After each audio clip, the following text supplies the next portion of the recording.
Let's try to understand the treatment of meningitis from Davidson. सबसे पहले Davidson में ये बताया हुआ है कि अगर बैक्टीरियल मेनिंजाइटिस है विद अननोन कॉज तो आपने ट्रीटमेंट किस तरह से करना है। तो जब अननोन कॉज होता है, एक मिनट, जब अननोन कॉज होता है तो आपने इस चीज़ को याद रखना है कि अगर तो 60 से कम है पेशेंट तो सेफोटेक्सीम या सेफ्ट्राइक्सोन, अगर पेनिसिलिन रेजिस्टेंस का खदशा है या उस एरिया से कम्युनिटी से ताल्लुक़ रखता है तो यू विल ऐड ईदर वेनको या रिफेम्पिसिन।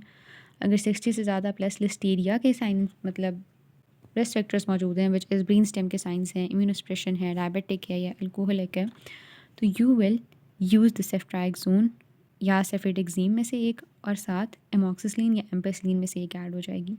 वेयर एज अगर लिस्टीरिया वाले केस में भी पेनिसिलिन रेजिस्टेंस वाले का खतरा है तो इन दोनों में से एक, इन दोनों में से एक और इन दोनों में से एक। बीटा लैक्टम एलर्जी की हिस्ट्री है तो क्लोरमफेनिकोल प्लस वेनको देते हैं। एलर्जी है और साथ 60 से ज़्यादा है तो इन दोनों के साथ आप कोट्रिमोक्साजोल भी ऐड कर देते हो और एडजंक्टिव ड्रग के तौर पर डेक्सामेथासोन इस्तेमाल की जाती है। नाउ जब आपको पता लग गया है कि कौन सा बैक्टीरिया कॉज कर रहा है तो फिर आपने एक रूल ऑफ थंब याद रखना है कि जो primary treatment of choice in majority cases is cefotaxime या सेफ्ट्राइक्सोन और ऑल्टरनेटिव इज क्लोरमफेनिकोल। ये मैंने वैसे जनरलाइज कर दिया है कि अनटिल आई एम स्टेटिंग अदरवाइज। अब मैं थोड़ी सी एक्सेप्शंस बता देती हूँ। तो देखो एच इन्फ्लुएंजा के अंदर प्राइमरी ट्रीटमेंट यही है, ऑल्टरनेटिव मॉक्सीफ्लॉक्सासिन है। निसीरिया के अंदर प्राइमरी यही है, ऑल्टरनेटिव में ये भी है और साथ बेंजाइल पेनिसिलिन भी है।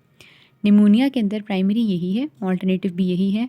बस ये बात थोड़ी सी याद रख लेनी है कि अगर रेजिस्टेंट टू बीटा लैक्टम है तो वेनको या रिफेम्पिसिन ऐड कर देंगे। और स्ट्रेप्टोसोइस, ये देखो ये लिखा हुआ, इसके अंदर भी प्राइमरी ये है, सेकेंडरी ये है। और अगर लिस्टीरिया है तो प्राइमरी इज़ अमोक्सिसिलिन और सेकेंडरी इज़ कोट्रिमोक्साजोल।